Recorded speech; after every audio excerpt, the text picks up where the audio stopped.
The massive hegemony transport ship Disdain's edge shuddered as it expelled its unwanted cargo into the void between stars. Ambassador Velthar watched through the viewport as thousands of crew human escape pods scattered like seeds in the cosmic wind, their primitive thermal signatures barely registering on the ship's advanced sensors. Disgusting vermin, sneered Captain Murdoch, his forearms crossed in contempt. Earth burns behind us, and still they cling to their pathetic existence. The galactic hegemony had made quick work of humanity's homeworld. What should have been a glorious conquest had instead become an embarrassing cleanup operation. The humans had fought with such savage desperation that even victory felt hollow. Their cities lay in radioactive ruins, their fleets reduced to scrap metal drifting in solar winds. Yet somehow, nearly 2 million survivors had managed to escape in whatever vessels they could cobble. Together, the Council's orders were clear. Velthar replied, adjusting his ceremonial robes, no human is to set foot on any hegemony world. Let them drift until their oxygen runs out or their engines fail. Either way, the problem solves itself. The escape pods had been following the hegemony fleet for 3 standard months, their occupants begging for sanctuary, for basic supplies, for any shred of mercy. The communications had started as formal diplomatic requests, then evolved into desperate pleas, and finally into ominous silence. The humans had learned that the galaxy had no place for them. What the hegemony hadn't learned was that humanity's greatest strength had never been their technology or their numbers. It was their ability to adapt, to survive, to turn desperation into determination. In the lead pod, Admiral Marcus Rivera stared at the holographic display showing their position relative to the nearest inhabited system, Kepler 442, a minor hegemony outpost world with a small garrison and a thriving mining operation. The planet's rulers, the Vorthik, had grown fat and complacent under hegemony protection, their military consisting mostly of ceremonial guards and automated defense systems. Status report, Rivera commanded, his voice carrying across the encrypted channel linking the scattered human fleet. All pods accounted for, Admiral, came the reply from Commander Lisa Park, whose engineering background had proven invaluable in keeping their ramshackle fleet operational. We've managed to consolidate resources, food for another 2 weeks, maybe 3 if we ration. But the children, Rivera closed his eyes. Nearly 500,000 children floated in these pods, their futures stolen before they'd even had a chance to dream. The youngest was barely 3 months old, born in the chaos of Earth's evacuation. The oldest were teenagers who'd watched their homeworld burn from space, their faces etched with a hatred that would fuel them for decades to come. What about weapons? Rivera asked. That's the interesting part, interjected Dr. James Hoffman, the former mid-professor who'd become their chief strategist through sheer necessity. The hegemony's arrogance is our opportunity. They've been broadcasting on open channels, discussing their garrison strengths, supply routes, even their defensive positions. They don't consider us a threat. River's lips curved into a cold smile. The hegemony had made a critical error. They'd assumed that refugees were defeated, broken people grateful for any scraps of mercy. They'd never encountered humans before, a species that viewed exile not as an ending, but as a new beginning. Signal all pod commanders, Rivera ordered. Operation Homecoming begins now. The Vorthik had not fought a real war in over 3 centuries. Their homeworld of Kepler 442 existed in the comfortable embrace of hegemony protection, its inhabitants, more concerned with profit margins than military preparedness. Governor Dexel spent his days reviewing mining quotas, at his nights sampling exotic delicacies imported from across the galaxy. The orbital defense platforms surrounding the planet were impressive. To look at gleaming structures bristling with plasma cannons and shield generators, but appearances deceived. Half the weapons systems hadn't been fired in decades, their targeting computers running on outdated software. The shield generators were powered down to save energy costs, a decision that had saved the planetary budget millions of credits over the years. Admiral Rivera studied the intelligence his scouts had gathered, transmitted from human refugees who'd managed to hide among the system's asteroid miners before the evacuation. The irony wasn't lost on him that hegemony's own labor shortage had forced them to hire human workers, never imagining those same humans would one day return as conquerors. The orbital platforms are automated, reported Commander Park, her fingers dancing across a jury-rigged tactical display, skeleton crews. Maybe 50 beings total across all 6 stations. They're running predictable patrol patterns, and their sensor sweeps have gaps we can exploit.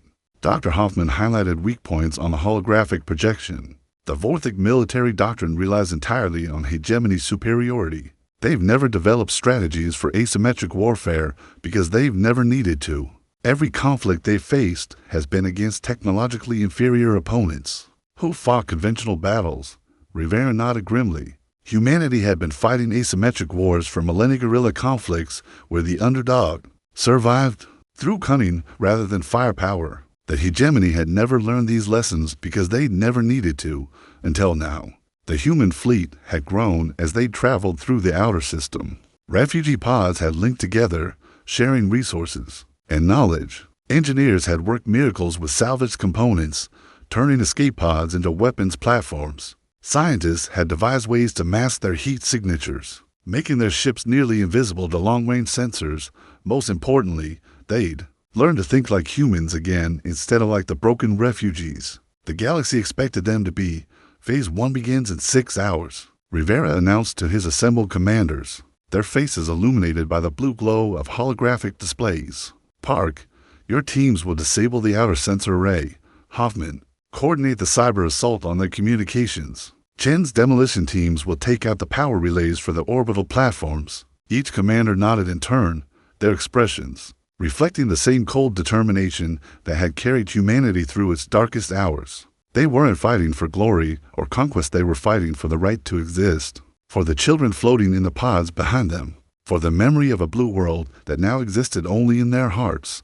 The Vorthic had no idea what was coming. They dismissed the human refugees as a minor inconvenience, a problem that would solve itself through attrition and despair. They'd never studied human history, never learned about the species that had fought its way to the top of Earth's food chain, not through superior strength or natural weapons, but through relentless ingenuity and an absolute refusal to surrender. As the human strike teams launched toward their targets, moving like shadows through the void, Governor Dexel was enjoying a 7-course dinner imported from the hegemony core worlds. The planetary defense computers registered no threats, their sensors detecting nothing more dangerous than routine asteroid traffic. The first human boot would touch Vorthic soil in 18 hours. The Vorthic early warning systems detected the first anomaly at 0347 local time. Senior technician Kelvar noticed it during his routine monitoring shift. A slight fluctuation in the outer sensor array's power grid, lasting barely 3 seconds before returning to normal. He logged it as a minor technical glitch and returned to his entertainment feed. 7 minutes later, the entire outer perimeter went dark. By the time the garrison's communications officer tried to raise the sensor stations, Commander Park's teams had already begun Phase 2, moving through the asteroid field like ghosts. The modified human pods had approached each orbital platform using the massive rocks as cover. The Vorthic had never bothered to map the asteroid trajectories properly, another cost-cutting measure that was about to prove catastrophic. Outer perimeter is blind, Park reported through the encrypted channel. Hoffman's cyber teams have isolated their quantum communication arrays. They can't call for help. Admiral Rivera felt a familiar calm settle over him, the same sensation he'd experienced during the final defense of Earth's moon base. The chaos of battle faded away, leaving only crystalline clarity and the weight of command. Begin Phase 3, all teams. Remember, we're not here to destroy. We're here to take what's ours. The Vorthic had made their cities beautiful, with soaring spires of crystal and metal that caught the light of their twin suns. Parks and gardens created green spaces between commercial districts, where alien families lived lives of comfortable prosperity. It was everything humanity had lost when Earth burned, and everything they were about to reclaim. Governor Dexel woke to his aide's panicked voice echoing through his private chambers. Sir, we've lost contact with the orbital defense grid. Ground-based sensors are showing multiple contacts approaching from the asteroid field. The governor's four eyes blinked in confusion. Pirates, smugglers, contact the hegemony fleet and request immediate assistance. Sir, we can't. Our quantum communicators are offline, all of them. For the first time in his comfortable life, Dexel felt the cold touch of genuine fear. He'd read reports about the human refugees, of course, but the intelligence briefings had dismissed them as a dying remnant of a defeated species. Surely they couldn't pose a real threat to a modern Vorthic defense force. He was about to learn exactly how wrong the intelligence reports had been. Dr. Hoffman's psychological warfare The Vision had been busy during the approach. They'd studied Vorthic physiology, culture, and history with the same methodical precision that human scholars had once applied to ancient civilizations. The Vorthic were a species that valued order and hierarchy above all else. They never experienced genuine chaos, never had their fundamental assumptions about reality challenged. The humans were about to provide that education. The first wave hit the planetary defense batteries simultaneously. Not with overwhelming firepower, the human fleet couldn't match Vorthic weapons technology, but with something far more devastating. Coordinated precision, every shot was calculated. Every target selected for maximum psychological impact, power. Grids failed in cascading blackouts. Communication towers toppled in perfectly timed sequences. Transportation hubs erupted in controlled explosions that maximized confusion, while minimizing civilian casualties.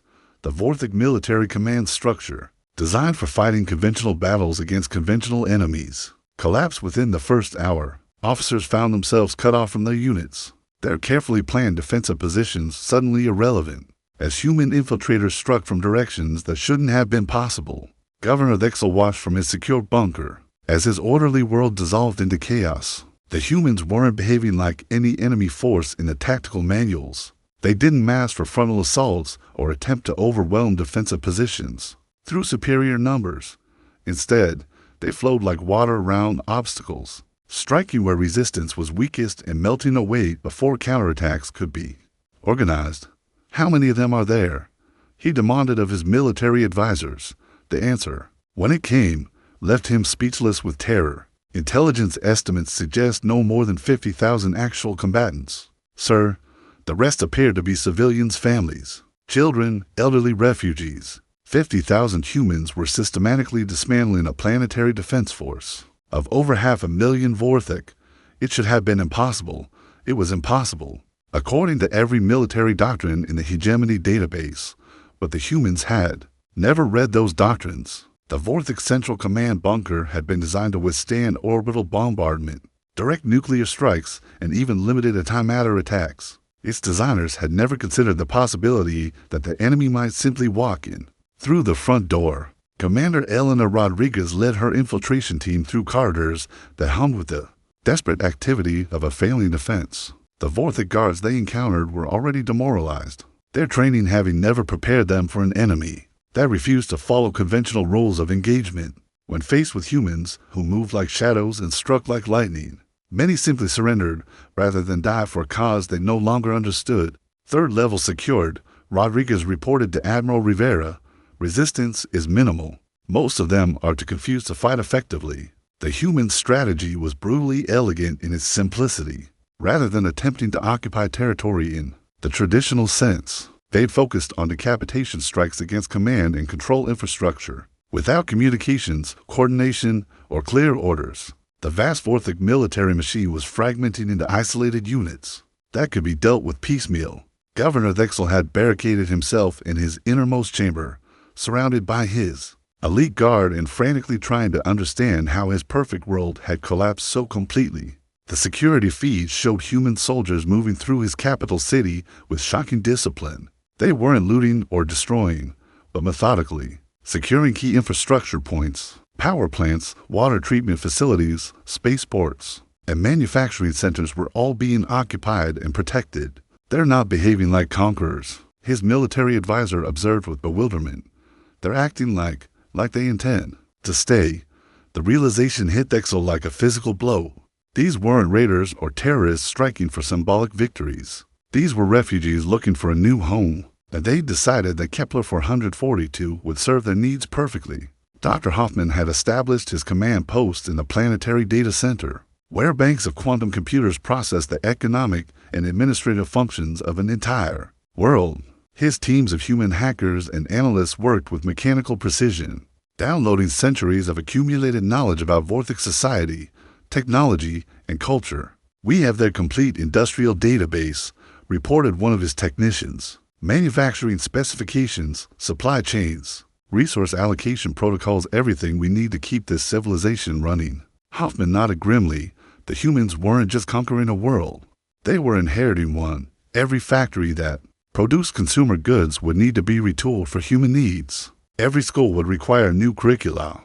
Every government building would house new administrators, who understood that their primary loyalty was no longer to the galactic hegemony, but to the survival of the human species. The psychological impact of the human victory was spreading beyond Kepler 442 across the galaxy. Other refugee populations were receiving encoded transmissions detailing the conquest. The message was simple but revolutionary. The hegemony was not invincible. Its member species could be defeated by those they dismissed as irrelevant. Admiral Rivera stood on the observation deck of the planetary governor's tower, looking out over a city that was no longer alien but not yet home. In the distance, he could see the massive industrial complexes that would soon be producing equipment for the human fleet. The Vorthic had built their world to support a population of nearly 1 billion beings. It could easily accommodate the 2 million human refugees, with room to grow. Below in the streets, the first tentative meetings were taking place between human settlers and Vorthic civilians. The aliens were discovering that their new rulers had no intention of enslaving or exterminating them. The humans needed their expertise, their knowledge of local conditions, their skills in maintaining the complex systems that kept a modern world functioning. Status report from all sectors, Rivera commanded. The responses came in steady succession. Spaceport secured, manufacturing centers operational, civilian populations calm, infrastructure intact. In less than 72 hours, the human refugees had transformed from a dying remnant into the ruling class of an advanced industrial world. But Rivera knew this was only the beginning. The galactic hegemony would not ignore the loss of an entire member world. Retribution would come, probably within weeks. The humans would need to be ready. Fortunately, they'd had excellent teachers in the art of underestimating one's enemies. Supreme Admiral Thara of the galactic hegemony received the emergency transmission while reviewing fleet deployment schedules in his orbital command station above the capital world of Nexus Prime. The message was so unprecedented that his communication staff had to verify it 3 times before presenting it to his attention. Kepler 442 has fallen to human refugees. Thara's 6 eyes narrowed in disbelief. The same humans we ejected from the sector 3 months ago. Confirmed, Supreme Admiral. His aide replied nervously. Governor Thexel's final transmission indicated total system compromise. All orbital defense platforms destroyed or captured. Planetary government dissolved. Military forces either eliminated or absorbed into human command structure. Thara studied the tactical display showing the affected sector. Kepler 442 was a minor world, but its loss represented something far more dangerous than a simple military defeat. For 800 years, the galactic hegemony had maintained order through the absolute certainty of its technological and numerical superiority. Member species remained loyal because resistance was pointless. Refugee populations accepted their fate because alternatives didn't exist. The humans had just proved both assumptions catastrophically wrong. Assembled Task Force Retribution. Thara commanded 200 capital ships. Full ground assault complement. We will make an example of these humans that will echo across every world in the galaxy. But even as he gave the orders, Thara felt a nagging uncertainty. The Vorthic had possessed modern weapons, trained soldiers, an overwhelming numerical advantage. How had 50,000 human refugees managed to defeat them so completely? The answer was unfolding across Kepler 442 as Dr. Hoffman's integration teams worked around the clock to transform a conquered world into a human stronghold. The Vorthic population was discovering that their new human administrators were surprisingly competent governors. Infrastructure improvements that had been delayed for decades due to bureaucratic inefficiency were completed within days. Resource distribution, previously plagued by corruption and favoritism, became fair and transparent. Humans were actively recruiting Vorthic citizens into their military and administrative structures, not as slaves or servants, but as equal partners in building something unprecedented, a multi-species civilization based on merit rather than species hierarchy. The hegemony never offered us this, observed former Vorthic General Hextor as he reviewed integration plans with Commander Park. They demanded tribute and obedience, but gave nothing in return except protection from threats they often created themselves. Park nodded, understanding the bitter irony. Humanity learned long ago that sustainable power comes from cooperation, not domination. The hegemony rules through fear.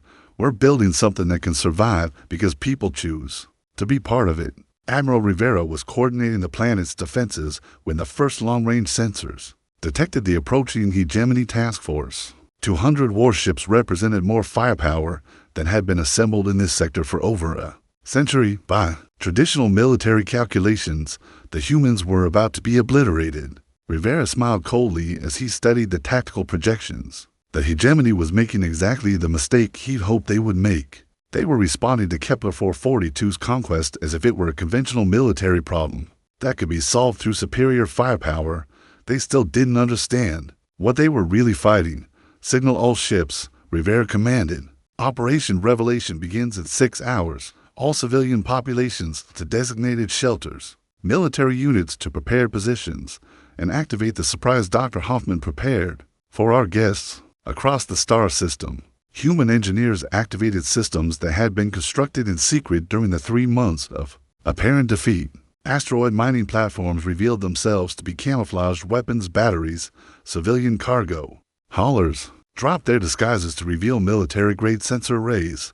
Most devastating of all, the quantum communication relay that the hegemony had assumed was destroyed began broadcasting a signal that would change the balance of power in the galaxy forever. The signal wasn't aimed at the hegemony task force. It was being transmitted to every refugee population, every oppressed minority, every enslaved world within 100 light years of Kepler 442. The message was simple but revolutionary. Humanity has found a new home. Join us and we'll help you find yours. Supreme Admiral Cole Thara realized late that he wasn't leading a punitive expedition against desperate refugees. He was walking into the opening battle of a galactic revolution. The hegemony task force dropped out of hyperspace at the edge of the Kepler 442 system with the precision that had made them the dominant military power in the galaxy for 8 centuries. 200 capital ships arranged themselves in perfect battle formation, their weapons charging and shields initializing according to protocols that had never failed against any enemy. Supreme Admiral Cole Thara stood on the bridge of his flagship, Inevitable Victory, watching the tactical displays populate with sensor data from the conquered world. What he saw defied every assumption about human capabilities. "Sir, we're detecting massive industrial activity on the planet's surface," his tactical officer reported. With confusion, manufacturing output appears to have increased by over 300% since the conquest. How is that possible?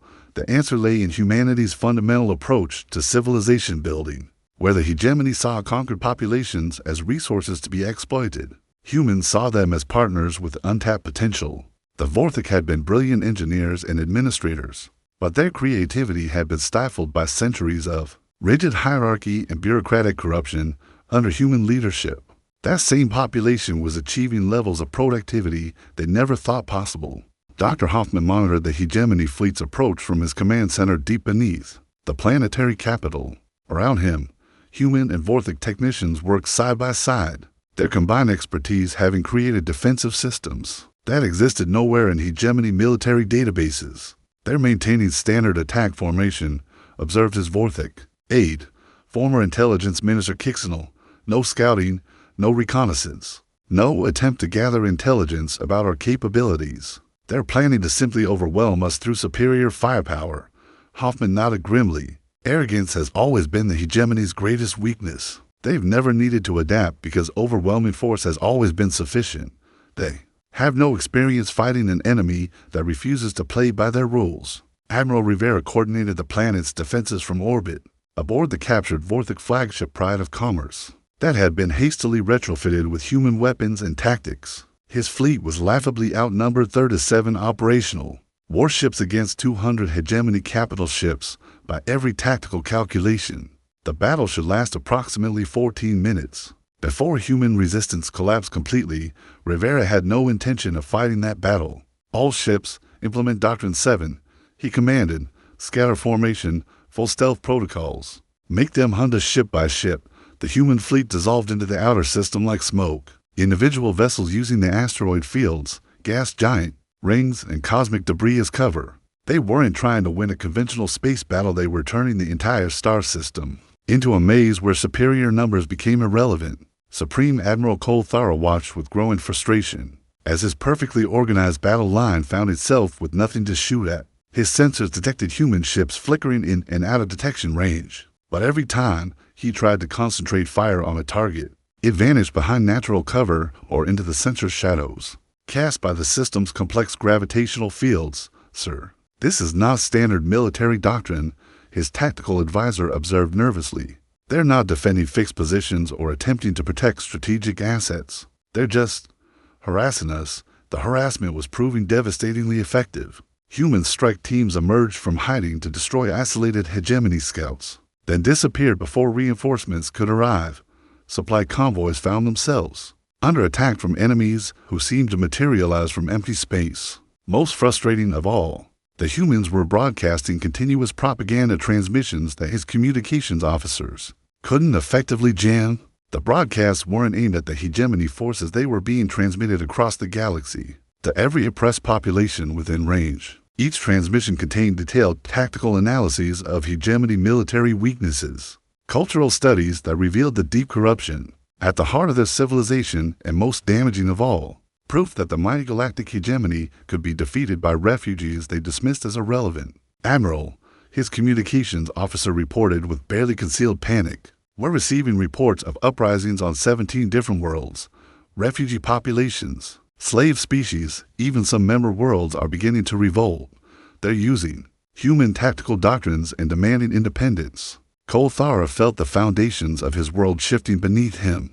This wasn't a local rebellion that could be crushed through superior firepower. The humans had weaponized hope itself, proving to every downtrodden population in the galaxy that the hegemony's power was an illusion, maintained through fear and ignorance. Begin planetary bombardment, he commanded desperately. If we cannot capture this world, we will destroy it as an example to others. But as his weapons officers prepared to execute the order, they discovered that humanity had one final surprise waiting for them. The hegemony bombardment never came. As Supreme Admiral Kolthara's fleet moved into firing position around Kepler 442, Dr. Hoffman activated the most audacious gambit in human history. Every screen in the hegemony fleet simultaneously displayed the same message, a complete tactical analysis of their own forces, transmitted from their own secure military databases. Impossible. Kolthara breathed, staring at detailed schematics of his flagship's weapons, shield frequencies, and structural weak points. Our quantum encryption is unbreakable, not by conventional methods. Came a calm voice over the communication channel. Admiral Rivera's image appeared on the main screen, broadcasting from the bridge of his captured Vorthic flagship. But humanity has had 3 months to study your technology. With the help of our new Vorthic partners, your unbreakable encryption has 17 different backdoors that you built into it yourselves. The revelation sent shockwaves through the hegemony command structure. For 8 centuries, they'd maintained control through technological superiority and information dominance. The discovery that humans had not only cracked their most secure systems, but had done so with the help of supposedly loyal member species representatives. The collapse of everything they'd built their civilization upon. You're holding your own people hostage, Kolthara accused, trying to maintain some semblance of authority. Planetary bombardment would destroy Vorthic civilians along with human military targets. Rivera's smile was cold and calculating. That's exactly what we're counting on. You see, Admiral, the Vorthic citizens down here aren't hostages, they're volunteers. They've chosen to fight alongside us because we've offered them something the hegemony never could, a voice in their own governance. The psychological warfare was devastating in its elegance. If the hegemony bombarded Kepler 442, they would be slaughtering their own member species to eliminate human refugees. Every other member world would see the attack as proof that hegemony protection was worthless when threatened by real opposition. If they didn't attack, they would appear weak and incompetent, encouraging more uprisings across the galaxy. Dr. Hoffman's final masterstroke came in the form of a system-wide broadcast that reached every ship in the hegemony fleet. Instead of propaganda or military threats, it was something far more dangerous, a detailed economic analysis showing exactly how much wealth the hegemony leadership had extracted from member worlds. Over the past century, the numbers were staggering. Trillions of credits in resources, countless lives lost in unnecessary conflicts, entire civilizations stunted by bureaucratic oppression and technological suppression. The broadcast included specific examples from every member species, showing how their natural development had been deliberately constrained to maintain hegemony dominance. Attention hegemony forces. Rivera announced across all frequencies, your own governments have betrayed you. The resources you've died to protect have been stolen from your own people. The enemies you fought have often been created by your leaders to justify their continued rule. We offer you a choice: continue serving a system that views you as expendable, or join us in building something better. The defections began within hours. First individual ships, then entire squadrons, turned their weapons on their former comrades and declared allegiance to the human-led alliance. The carefully maintained fiction of hegemony unity collapsed as member species finally had proof of what many had suspected for generations. Supreme Admiral Cole Thara found himself commanding a rapidly shrinking fleet as his own officers chose exile over continued service to a regime they could no longer respect. The final blow came when his own tactical advisor, a young hegemony core world officer named Telenash, placed him under arrest for crimes against sentient life. The war is over, Admiral, Telenash announced quietly. The old ways are finished. 6 months later, Admiral Rivera stood in the newly constructed Senate chambers on Kepler 442, watching as representatives from 47 different species debated the formation of a new galactic government. The humans had become the catalyst for change, but they were no longer leading the galaxy's liberated populations, were charting their own course toward a more equitable future. The galactic hegemony had fallen not through military conquest, but through the simple demonstration that their power was built on lies. Once those lies were exposed, their authority evaporated like morning mist before the sun. Outside the chamber windows, human children played in parks alongside young beings from dozens of different worlds, learning languages and customs that would have been forbidden under hegemony rule. The refugee fleet that had arrived broken and desperate had become the seed of a new civilization, based on cooperation rather than domination. Rivera smiled as he watched the future taking shape. Humanity had lost their homeworld, but in doing so, they had found something infinitely more valuable: the chance to help build a galaxy where no species would ever again face the choice between slavery and extinction. The refugees they'd ignored had indeed conquered their capital, but more importantly, they conquered the idea that conquest was necessary for survival. In a universe that had forgotten the meaning of justice, humanity had reminded everyone what it looked like, and that, Rivera reflected, was a victory worth celebrating.